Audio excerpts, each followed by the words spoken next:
We have all grown up on stories of kings and queens, princes and princesses who live in beautiful palaces and go on wonderful adventures.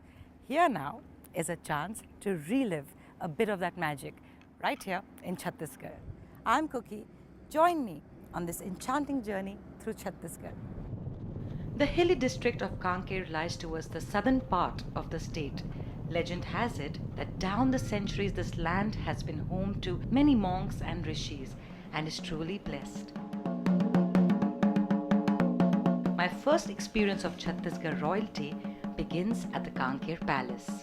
With the roll of drums and an Aarti ki thali, the Kanker Palace actually welcomes you like a long lost relative home after a long time.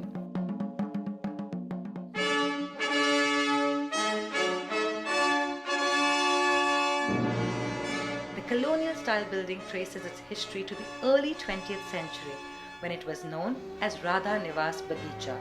The palace still retains its quiet elegance while offering guests a luxurious and stately experience.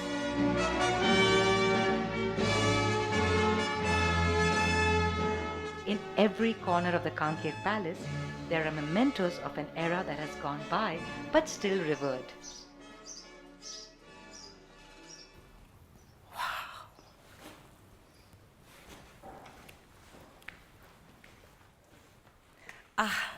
A four-post bed for the queen.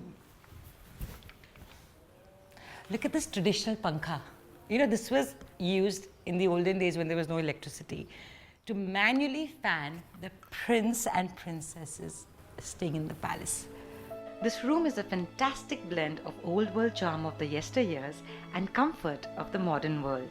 And for the next few days, it's all mine. It's not every day that I come face to face with royalty, and it's an honor to have Maharaj Kumar Ashwini Pratap, popularly called Prince Jai, give me a sneak peek of the royal armory. Whoa, look at this. A similar dagger was used by Brad Pitt in the film called Troy in the opening scene. Swords, daggers, telescopic lens rifle. Now that's what I'm talking about. I think I've found my target. This is the most powerful gun, 375 Magnum. Oh, this is heavy. This gun was used by my grandfather to hunt down one of the man-eaters which was wandering around the villages nearby. Yes. Come, I'll show you the trophy. Oh my God, this is huge. This was a man-eater. He was shot by my grandfather in early 50s and killed about 18 people. He was a real threat to the village people. Sooner he took into wildlife preservation and conservation, and in his memory, we have now formed an organization which is called Save Machadeva, which means in Chhattisgarhi, saving leopards. It's time to explore this region with another prince of Kanker. What better way to experience an era than to live like they did in the times? Well, we are off on a rural rumble, and what's even better is that I have someone who is truly bound to this land as my guide. Shall we? Yeah. Maharaj Kumar Surya Pratap Deo, Prince Jolly to his subjects and friends, is actively involved in promoting heritage tourism. He also heads the Save Leopards campaign. You can see the rock structures, you see? It looks like they're just going to fall. It's beautiful. And you can see that hill, you see? That is the place where the rock paintings are.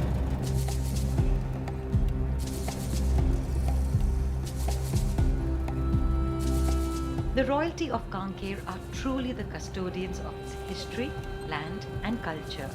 Locals and tourists report seeing leopards, sloth bears and hyenas in this area.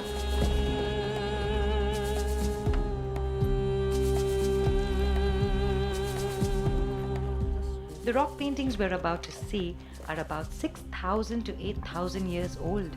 They are a tribute to the human spirit and its will to leave a mark for generations to see. Come, Cookie. Wow, look at this. You know, it's amazing how nature strategically placed these rocks just one on top of the other in perfect symmetry.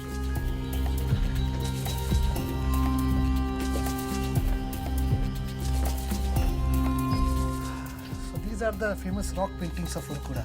This is before era, Stone Age. Oh yeah, that's a handprint. Yes. And there? Is that a deer? Yes, you're right.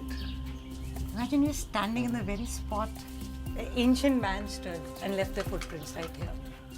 And the forest, you see, it's full of, like leopards, sloth bears, and hyenas. Wow. If you are lucky, you can come across, anytime. This is beautiful. I wish time just freezes right here, right now. All that history helps me see Kanker Palace and its royalty in a whole new light. It has also worked up a healthy appetite. My day at Kanker Palace just keeps getting better. Jolly is known to be a fabulous cook, and I'm looking forward to sampling some true blue Chhattisgarhi cuisine specially prepared by him. Now, how often do you get a prince to cook you a meal? So, what are we making today? Today I'm going to make some dabka chicken, which is traditionally Chhattisgarhi, in a Chhattisgarhi traditional style.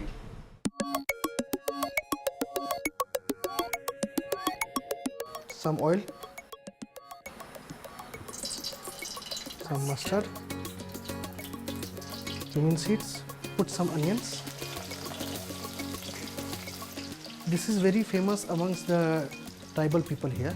Generally in the houses where tribal women are working, cleaning their houses, they put all the masalas and it's cooking by itself. It doesn't take a lot of time. You have to put it in simmer and it's cooking,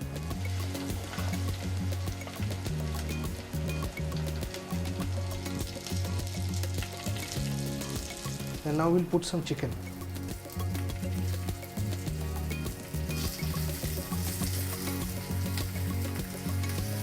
Some coriander powder, haldi, turmeric. In this chicken, we put about 11 types of masalas, which I have already grounded. Now we'll put some garam masala, coriander, leaves, tomatoes, water. So this dish is best had with chapati or rice? This is to be had with rice actually, because Chhattisgarh is the rice bowl of India. Now we switch it off and the chicken is done. I can't wait to taste. Come, let's go and have our dinner. A meal made by the prince and fit for the king.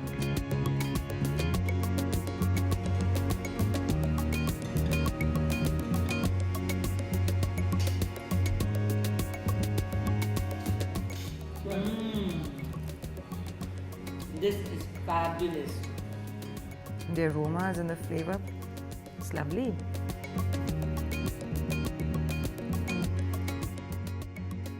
When in the company of royalty, it is time to dress up.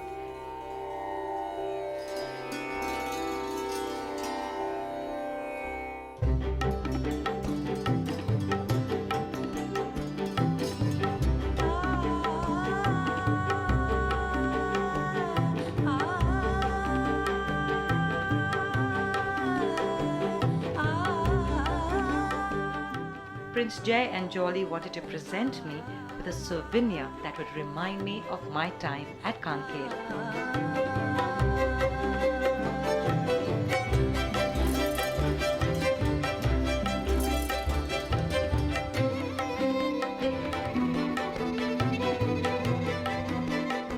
The princes are dressed in the traditional finery, complete with twirled moustaches and ornate swords.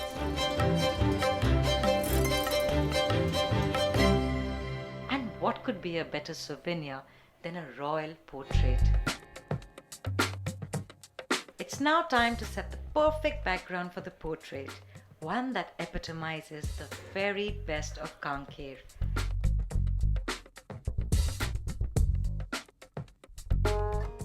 Lights, camera, action!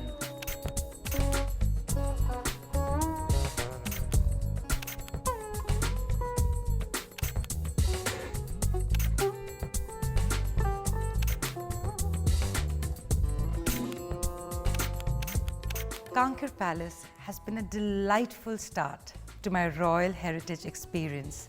To live amongst the royals, experience their way of life, sample their cuisines and traditions is by far the closest I could ever get to feeling regal and royal myself. And I'm loving this.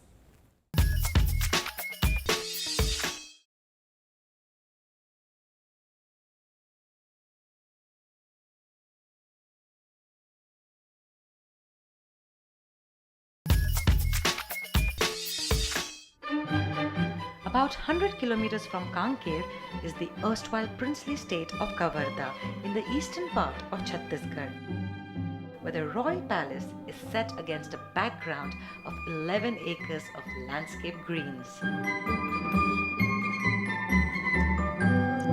The palace is truly spectacular, with the Darbar Hall at the center, magnificent in its ornate dome and tall Corinthian pillars. The architecture, quite like the people who call it home, is distinct and regal.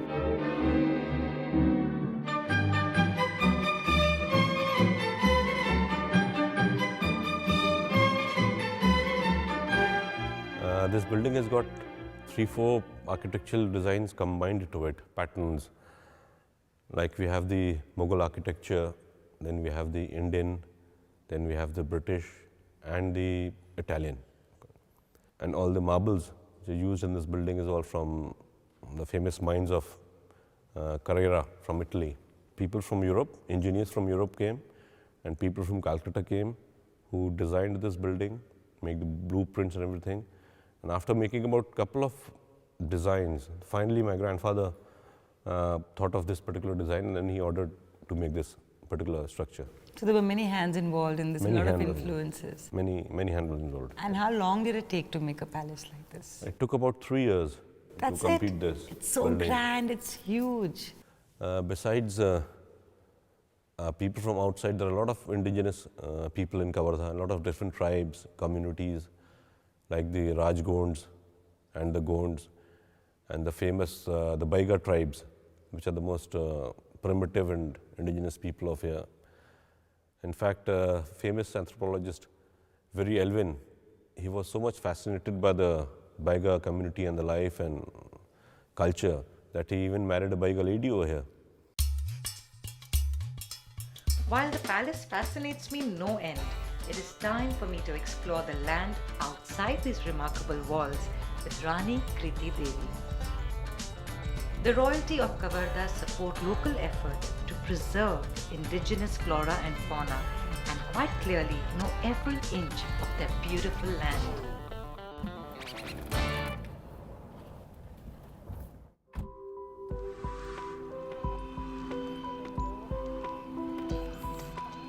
Set on the edge of the Mekal Ranges, 28% of Kavarda is under reserved and forested land.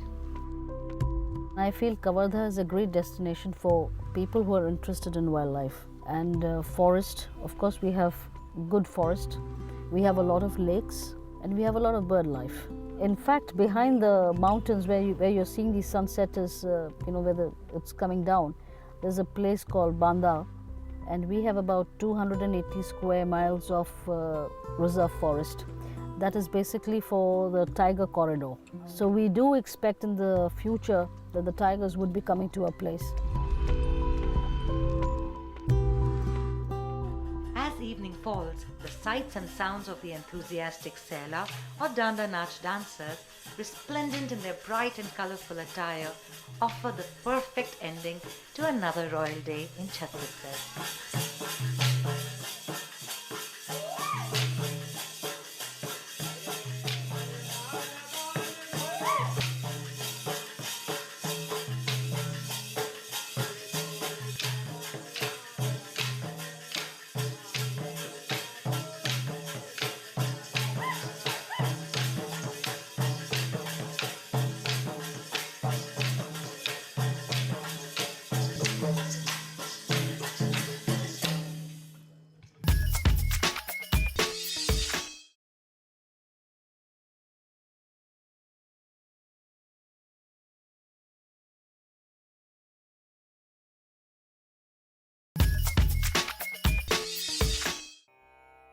Home to 40-odd indigenous tribes, Bastar is virtually the tribal headquarters of Chhattisgarh.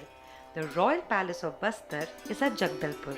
It is a seat of power for the royalty in this ancient region, which finds mention in the Ramayana as Dandakaranya. Maharaja Praveer Chandra Bhanj Deo was the 20th ruler of the Bastar kingdom. His name stands out in the annals of Bastar's history as the king who stood up for the rights of the tribal people. The palace exhibits a quiet elegance and dignity and epitomizes Bastar's history and its culture. Each room has a unique style of decor. Some have an interesting ceiling and chandeliers. Others have a contemporary sophistication. Rooms are available on invitation basis.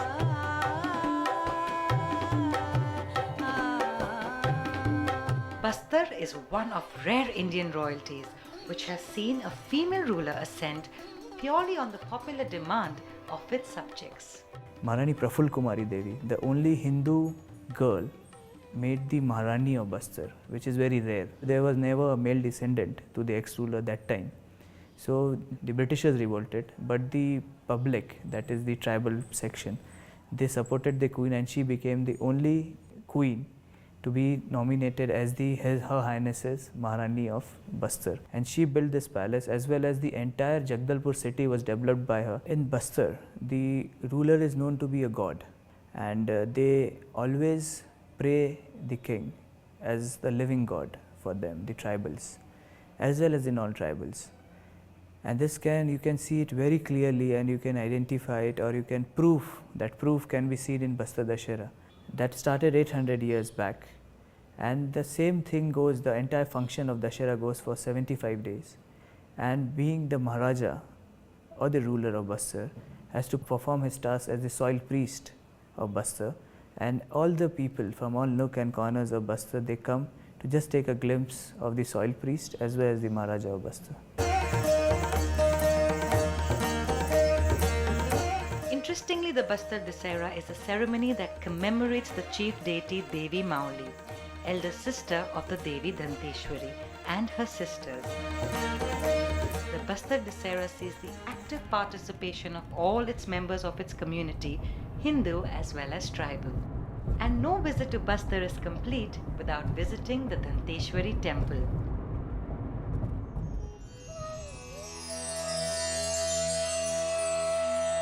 The locals come to pay obeisance to the goddess, an incarnation of the feminine divine.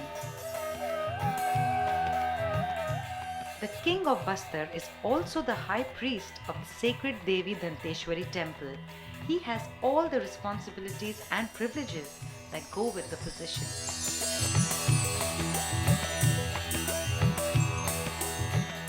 The temple was built by the Chalukya rulers of the 14th century and is South Indian in its architecture.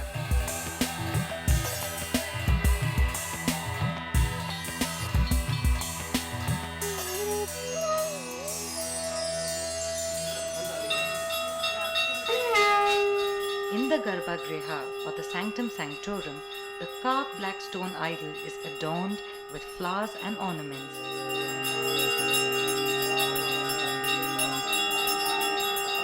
To the sound of bells and the conch, ancient hymns are recited and prayers offered. We are truly in the presence of the divine.